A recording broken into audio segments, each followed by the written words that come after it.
शनिदेव, सारा संसार जिनसे डरता है। देवों व अवतारों से लेकर महान शक्तिशाली चक्रवर्ती सम्राटों को भी जिनके कोप से सत्ता विहीन होकर जंगल दरवाजे दरवाजे भटकना पड़ा।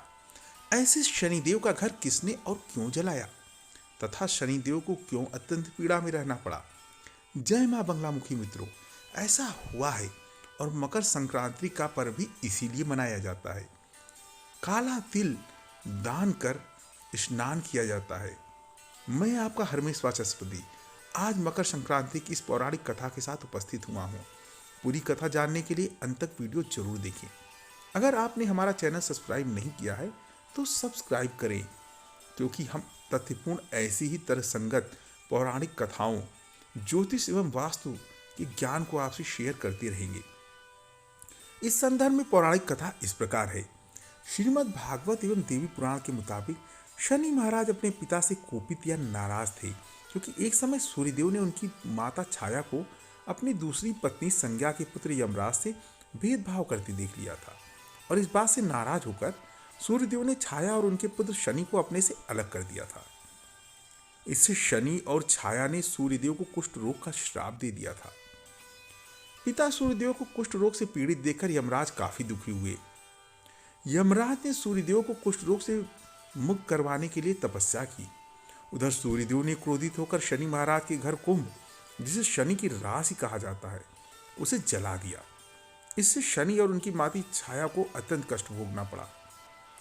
यमराज ने अपनी सौतेली माता और भाई शनि को कष्ट में देखकर उनके कल्याण के लिए सूर्यदेव से काफी अनुनय विनय की समझाया। तब जाकर सूर्यदेव शनि के घर कुंभ पहुंचे। कुंभ राशि में सब कुछ जला हुआ था। उस समय शनिदेव के पास तिल के अलावा कुछ भी नहीं था, इसीलिए उन्होंने काले तिल से सूर्यदेव की पूजा की। शनि की पूजा से प्रसन्न होकर सूर्यदेव ने शनि को आशीर्वाद दिया कि शनि का दूसरा घर मकर राशि मेरे आने पर धन धान्य से भर जाएगा। तिल के कारण ही शनिदेव को उनका वैभव फिर से प्राप्त हुआ था, इसीलिए शनिदेव को तिल अत्यंत प्रिय है। इसी समय से मकर संक्रांति पर तिल से सूर्य एवं शनि की पूजा का नियम शुरू हुआ। वैसे तो मकर संक्रांति हर साल 14 जनवरी को मनाई जाती है, लेकिन पिछले कुछ सालों से गणनाओं में आए कुछ परिवर्तन के कारण इसे 15 जनवरी को भी मनाया जाने लगा है। शास्त्रों में मकर संक्रांति के दिन स्नान, ध्यान और दान का विशेष महत्व बताया गया है। पुराणों में मकर संक्रांति को देवताओं का दिन बताया गया है। मान्यता है कि इस दिन किया गया दान 100 गुना होकर वापस लौटता है।